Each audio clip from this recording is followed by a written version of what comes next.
Hey students, welcome to another Mr. Ness screencast. Today's aim is AIM 6, States' Rights, and here are your objectives.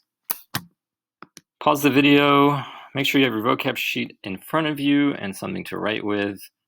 Look these objectives over and get ready to copy some vocab and take some notes. States' rights is the idea that state government should have powers that are independent of the federal government. You learned about states' rights in the previous lesson on the Bill of Rights when you studied the 10th Amendment.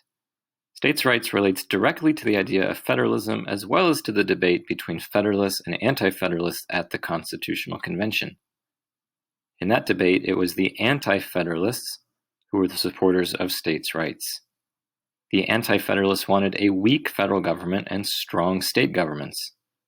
So in the balance of power that we call federalism, the Anti-Federalists wanted the state governments to have more power than the federal government.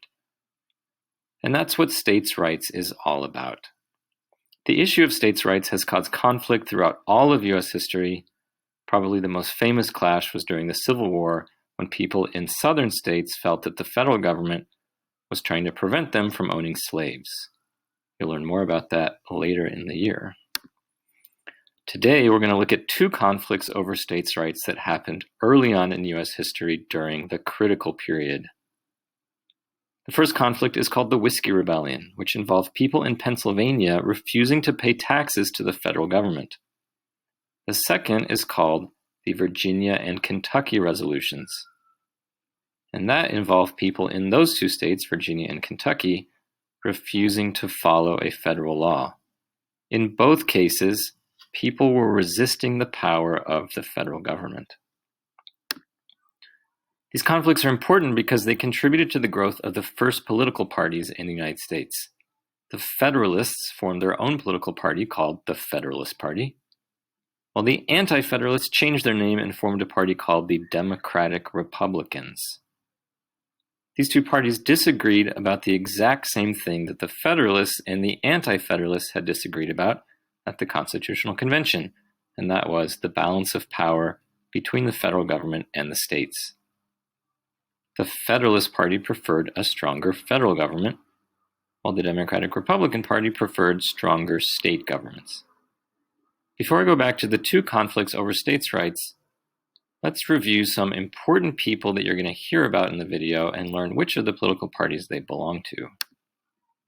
Here's George Washington. He was the first president of the U.S., and although he thought that political parties were bad for the country, he mostly shared the views of the Federalists. Here's Alexander Hamilton, one of the original leaders of the Federalist Party. Hamilton was never president of the U.S., but he was Secretary of the Treasury. And here's John Adams, the second president of the U.S. Adams was a Federalist. So Washington, Hamilton, and Adams were all Federalists. Here's Thomas Jefferson, the third president of the U.S. and leader of the Anti-Federalist Party. Jefferson wrote the Declaration of Independence and worked on the Bill of Rights. He is a Democratic Republican. Here's James Madison, the fourth president of the U.S., also a Democratic Republican. So Jefferson and Madison are the two Democratic Republican leaders. Okay, now let's learn about some conflicts over states' rights that really expose the disagreements between these two political parties. The first one is called the Whiskey Rebellion. In 1794, while George Washington was president, Congress passed a small tax on whiskey called the Whiskey Excise Tax. Farmers in the western part of the state were especially opposed to this tax. These farmers were poor. They lived in very sparsely populated areas. They had very little cash, and they mostly relied on a barter economy. They just traded goods. They grew corn and then turned it into whiskey, which they could trade for goods that they needed. So a tax on whiskey felt like a major economic burden to these farmers. There are a lot of parallels here between these farmers' attitude towards the federal government and the attitudes that the colonists had had earlier towards England. Farmers lived far from the cities along the East Coast where all of the federal government's leaders lived, and they felt that the federal government was out of touch with their lifestyle and their problems. They did not feel like the politicians in Congress represented their needs. It was very similar to the way that the colonists had felt that the king and parliament, all the way across the Atlantic Ocean in England, didn't fairly represent them. And just as the colonists were angry about being taxed by England, farmers along the western frontier were angry about being taxed by the federal government. So when tax collectors came to western Pennsylvania in 1794 to collect the tax, farmers revolted. One tax collector, Robert Johnson, was attacked by farmers stripped naked and tarred and feathered. That's what's happening in this picture. Then in July of 1794, an armed force of 7,000 farmers burned down the homes of several other tax collectors in western Pennsylvania. It was like the American Revolution all over again, but this time the enemy was the U.S. federal government. The Federalists saw the Whiskey Rebellion as a serious threat to the federal government, and they were determined to crush it.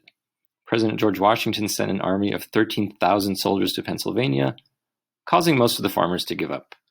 Alexander Hamilton, also a leader of the Federalist Party, oversaw the arrest and trial of a number of the rebels. 2 of them were sentenced to death for treason, but Washington pardoned them.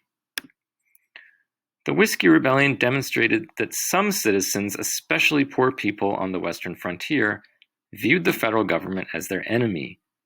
It also showed that opposition to taxes would be a recurring theme of U.S. history. All right, the second conflict over states' rights is called the Virginia and Kentucky Resolutions. These were 2 short letters written in 1798 opposing a series of laws that Congress had recently passed. Remember, Congress is the legislative branch of the federal government, and federal laws apply to people in every state. The series of laws was called the Alien and Sedition Acts, and one of these laws, the Sedition Act, criminalized some forms of public opposition to the government. That meant that fines and imprisonment could be used against anyone who, quote, writes, prints, utters, or publishes any false, scandalous, and malicious writing against the government. The Sedition Act clearly violated the First Amendment of the Constitution, but because the President, John Adams, and all the Supreme Court justices at the time were Federalists, the law remained. In response to this law, the state legislatures, the state lawmakers in both Virginia and Kentucky, passed resolutions or statements declaring the federal laws invalid within their states, and they called this process nullification. Nullification is the right of a state to ignore a federal law. The first one, the Virginia Resolution, was written by James Madison, and the second one, the Kentucky Resolution, was written by Thomas Jefferson. These were 2 leaders of the Democratic Republicans. The Virginia and Kentucky resolutions were a bold states' rights position that directly challenged the power of the federal government. The conflict cooled off, though, when Jefferson defeated Adams in the presidential election of 1800. Anger over the Sedition Act was a major reason people voted Adams out of office. By 1803, the Alien and Sedition Acts had expired or been repealed, but the legacy of the Virginia and Kentucky resolutions lived on by introducing the idea of nullification and putting states' rights above those of the federal government. They had established a precedent that would be used to justify secession of southern states during the Civil War. All right, it's time to review the objectives. Look them over, and if there's something you're not sure about, just rewind the video. Bye, students. I will see you in class.